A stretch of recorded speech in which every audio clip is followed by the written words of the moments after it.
1 Samuel, chapitre 16. L'Éternel dit à Samuel: Quand cesseras-tu de pleurer sur Saül? Je l'ai rejeté, afin qu'il ne règne plus sur Israël.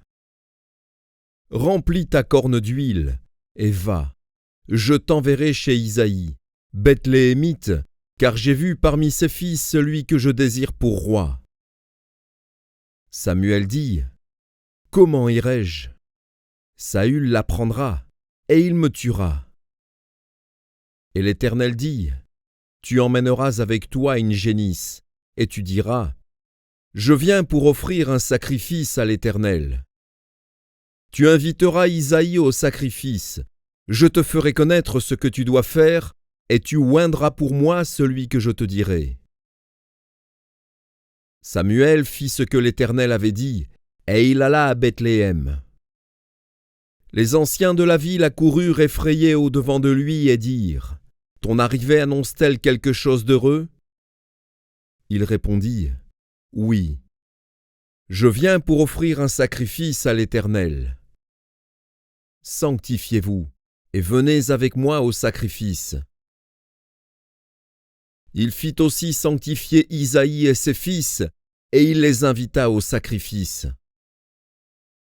Lorsqu'ils entrèrent, il se dit, en voyant Éliab: Certainement, loin de l'Éternel est ici devant lui.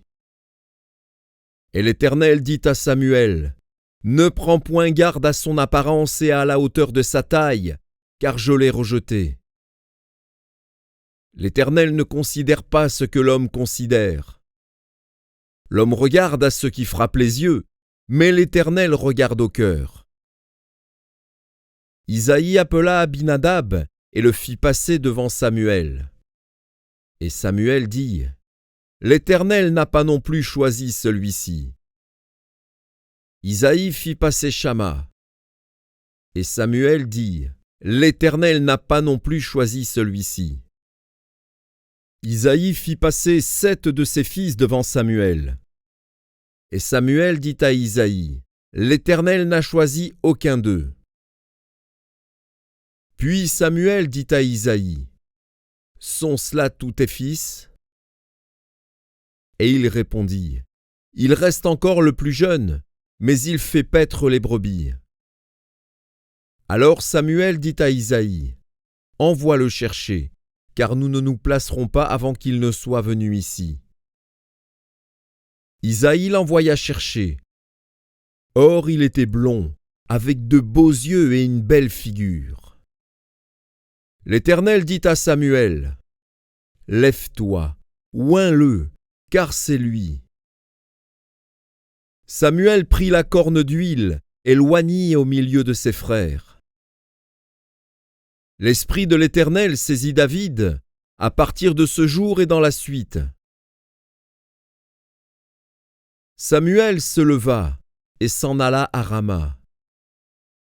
L'Esprit de l'Éternel se retira de Saül, qui fut agité par un mauvais esprit venant de l'Éternel.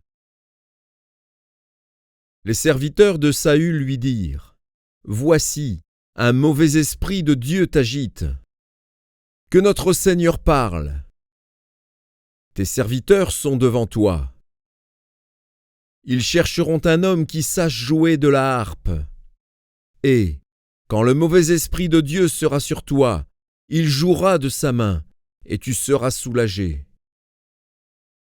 Saül répondit à ses serviteurs: Trouvez-moi donc un homme qui joue bien, et amenez-le-moi. L'un des serviteurs prit la parole et dit: Voici, j'ai vu un fils d'Isaïe, Bethléemite, qui sait jouer. C'est aussi un homme fort et vaillant, un guerrier, parlant bien et d'une belle figure, et l'Éternel est avec lui. Saül envoya des messagers à Isaïe pour lui dire: Envoie-moi David, ton fils, qui est avec les brebis. Isaïe prit un âne, qu'il chargea de pain, d'une outre de vin et d'un chevreau, et il envoya ces choses à Saül par David, son fils. David arriva auprès de Saül et se présenta devant lui. Il plut beaucoup à Saül, et il fut désigné pour porter ses armes. Saül fit dire à Isaïe, « Je te prie de laisser David à mon service, car il a trouvé grâce à mes yeux. » Et lorsque le mauvais esprit de Dieu était sur Saül, David prenait la harpe et jouait de sa main. Saül respirait alors plus à l'aise et se trouvait soulagé. Et le mauvais esprit se retirait de lui.